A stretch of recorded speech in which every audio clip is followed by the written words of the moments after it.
I just wanted to begin by sharing kind of Keller Williams' statement with regards to equity. And so, what Keller Williams says is we celebrate our differences. We believe that each of us has the right to be our authentic self, live our true life, and pursue the opportunities we have always believed were possible. Our mission is to be the empowering community we all deserve, where everyone belongs and anyone can thrive. There's a few key words there that I just wanted to focus on today. And those are: there is opportunity, and everyone belongs, and anyone can thrive. When we get asked the question, how did you get started in real estate, and specifically with Keller Williams? I'm going to share my story because actually I came from a place of desperation. Back in 2015, our family was in a financial mess. We had credit card debt, like literally 40 to 50% of my annual income. It was, even though it wasn't a lot, but I mean, it was going to be hard to overcome. Our cars were falling apart. I was driving a 20-year-old car with close to 200,000 miles on. Our minivan was in desperate need of repairs. I mean, we drove that thing to the ground.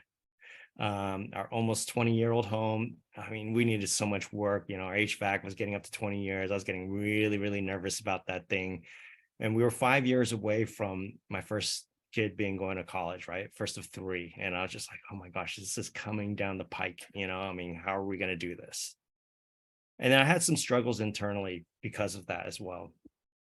My struggles were that we were very dependent on my parents to help us out, and even Leanne's mom, and she was a widow at the time, and I just felt so guilty. I was like going, oh my gosh, I mean, we're supposed to be supporting them, we're supposed to support a widow, and yet instead we were taking money from them. And as a side lesson, one of the most humbling experiences was like just learning from that was, I got picky about how God provides, right? And God was like, am I providing for you, right? And I had to wrestle with God and be at peace about it. I didn't like it, but I had to come to terms with it. And that was God's way of providing for our family. And it was hard.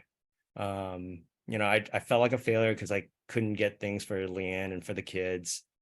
I mean, we were just getting by, to put it simply.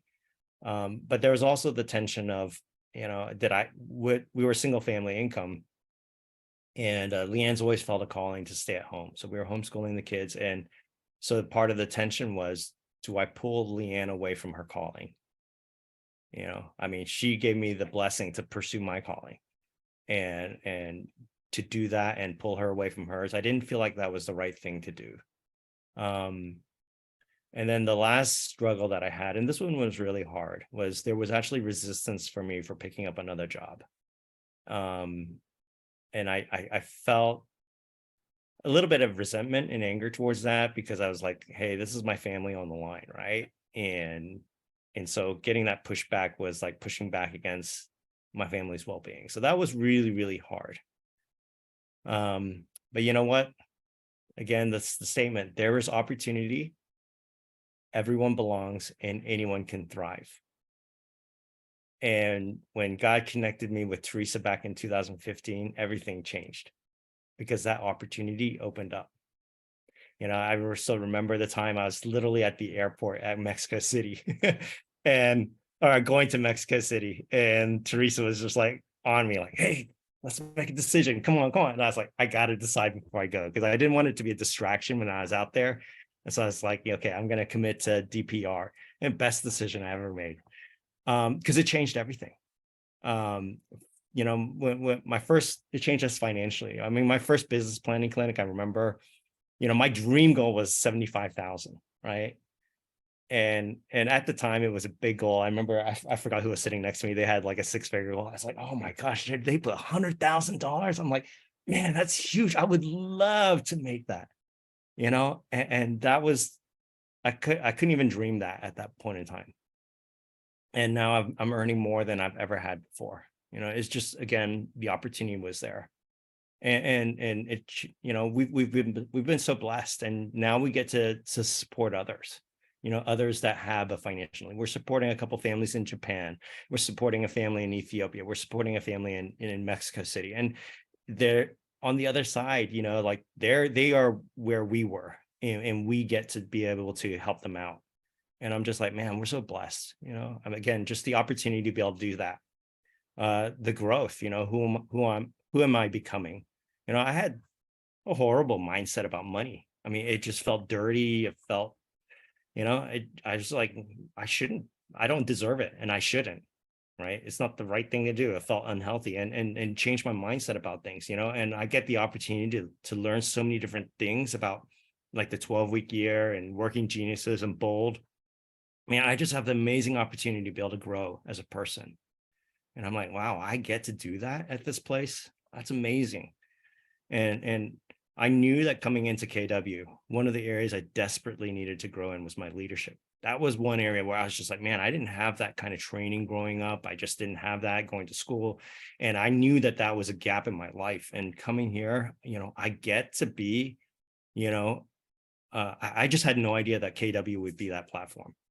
And, I look at it now and I go, I get to be on the ALC. I mean, what a privilege, right? What an honor to be able to do that. To be going to Leadership Academy to speak on Huddle like today. I mean, just, again, my life's changed. And, I come back to the statement, I didn't know this, but there's opportunity. Everyone belongs, and anyone can thrive. I'm going to wrap up with another story of Leanne's dad. He was an orphan during the Korean War. His family was in North Korea at the time, and they were fleeing down south. And he lost his family during the war, and so he was an orphan. And at the time, I don't know at what time he got separated, but he was working in a soup kitchen all by himself. And Leanne's grandfather was an American soldier at the time. And he saw her dad in the soup kitchen helping out, and he really took heart to him. He was like, oh my gosh, this kid, he's special, right? But again, here he was, he didn't have anyone.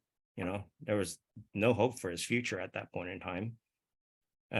But his grandfather saw him and believed in him and loved him and invited him to be part of the family. Right. And it was an amazing story. It was one of those, it was incredibly difficult to adopt at that time. Plus her grandfather was a single dad. Right. And so we have like telegrams from LBJ approving the adoption. It was in the Dallas Morning News and made headlines. I mean, it was an incredibly difficult process. And Texas was one of the only states which allowed a single guy to adopt. And so her grandfather was 24 at the time, and her dad was 15. And formalized the adoption.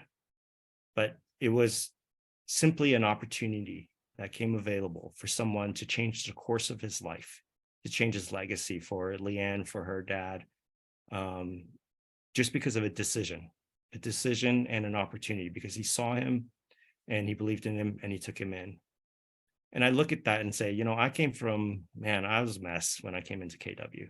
And yet, I mean, I know Teresa believed in me a lot. She pushed me in ways I couldn't believe, and she challenged me to take Bold. She challenged me in so many different ways that I was kind of resistant towards, but it opened up doors to change my life and really to change my legacy as well. And I look at it and then say, we actually get to change someone else's life too. We can change someone else's legacy because there's opportunity. Everyone belongs, and anyone can thrive. So the question I have is, who do you see?